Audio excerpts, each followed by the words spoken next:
All right, we're back to multiple takes. This is going to be it. Not as bad as yesterday. This is only take 3, so I've only messed up twice. Third time's a charm. We're going to go over Friday's upper body workout. As you guys maybe notice, as the days of the week go on, my mouth doesn't work like it should. I fumble my words all the time. The later in the week it is, the more I'm fumbling around. Those who come to the Friday afternoon classes that I'm coaching usually have no idea what I'm saying because I don't either. That's how bad it gets Friday afternoon. At least that's how I feel. Anyway, moving on, we're going to go over Friday's workout. I got to explain it really good here just in case I have no clue what I'm saying on Friday afternoon when I'm coaching. So let's get it covered. Upper body, going to build some muscles. We have 2 groups of 4 exercises. What you're going to need is a weighted bag and or dumbbells. And if you don't have a pair of dumbbells and you work with a weighted bag at home, maybe a resistance band or a towel for 2 of the exercises, at least one, just to kind of switch it up. And I'll show it as we're demonstrating as well. So we are going to start. So 2 groups of 4 exercises, 35 seconds of work, 10-second transition. We're going to go double round of each group twice. So you're going to do every exercise 4 times, but we'll break it up to give those muscles a little bit of a break before going back into them.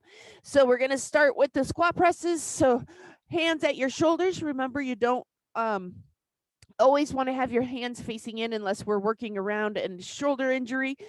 So hands facing out if possible. You're going to go nice and deep into that squat and then press up overhead. It's not the thrusting motion.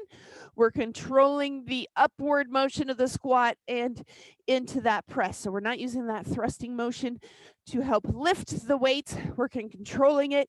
So we're really focused on those shoulders and not using that momentum to help. Remember, as you're doing the press, don't stop here and then press up. You want to come all the way down and then all the way up, making sure that we're hitting all those shoulder muscles. Same thing if you're using that weighted bag. Then we're going to go into alternating straight and reverse curls. So straight curls, palms are going to stay out.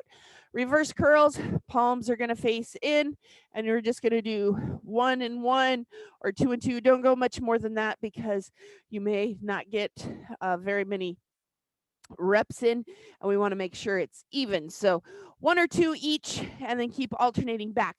Reverse curls, if this motion hurts your elbow because it does put a little bit of pressure on it differently than normal, by all means switch it, and you can do straight and hammer curls or just straight curls if you prefer. Then we're going to go down into push back push-ups real quick. Those bicep curls, if you have your TRX or sheet set up and you want to use your TRX instead of dumbbells just for something different, you guys know the drill. It is quite all right. Utilize that equipment anytime you can, because I can tell you what, we sure miss them here in the gym, not being able to have enough or how to hang them up for all the boxes. So push-ups, you're going to go all the way down, and then you're going to push yourself back along the mat, reset all the way down, push back. So you don't come up. Remember, hands frame the chest. You don't come up out of that push up until you push back, and then you're going to reset down, back, reset. So really focus on the form on that one. Slow it down. The downward motion works your chest. The push back is going to work those shoulders a little bit more. Then we're going to go into that 1 arm tricep extension. This is where if you don't have a dumbbell, you can use a towel or resistance band. Remember, you're going to grip it in one hand and then hold with the other. This is going to be your resistance, and then just pull up like that. A little bit easier to manage than a weighted bag because you'll have to switch the weight out of the weighted bag from the other exercises. So again, if you don't have a dumbbell light enough for the 1 arm tricep extension, use a resistance band or towel if you have it. Although I'm pretty sure everybody has a towel. So otherwise, you're going to be, let me step back so I'm in the frame. You're going to be here. Remember, your bicep is right up against your ear, and you're bringing it right past your shoulder as far as you can, and then pushing back up. You don't want to bring it to your shoulders. You're missing a lot of the range of motion, and you don't want your arm to be away from your head because at that point it puts the pressure in the shoulder.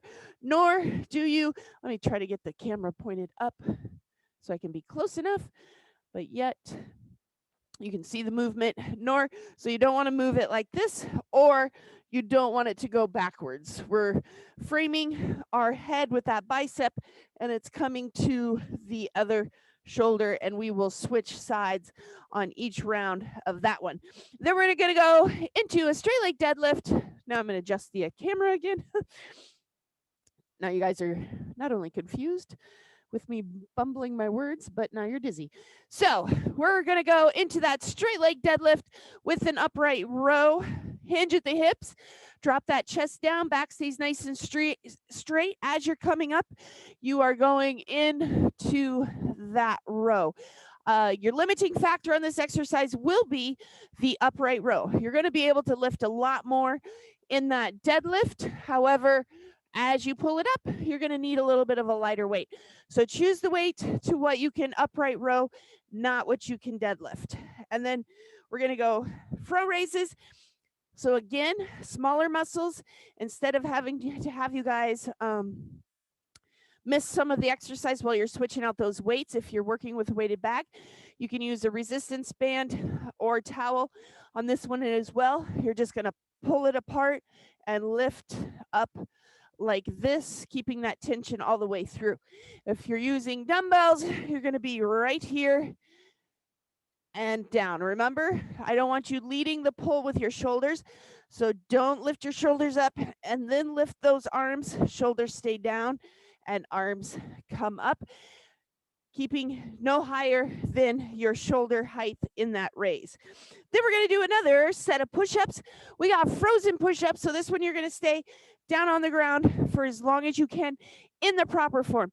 Everybody can hold themselves up for 35 seconds. However, not everybody can hold themselves up in a proper push-up form for 35 seconds. Don't completely release all the tension into your elbows.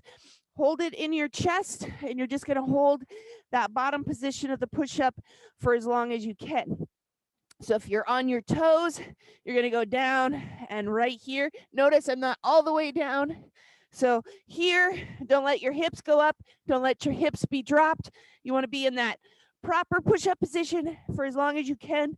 If you want, you can drop down to your knees, reset, and then go back down. So remember, it's not that you can hold that down position for 35 seconds. It's that you can hold the bottom of a push-up for as long as you can.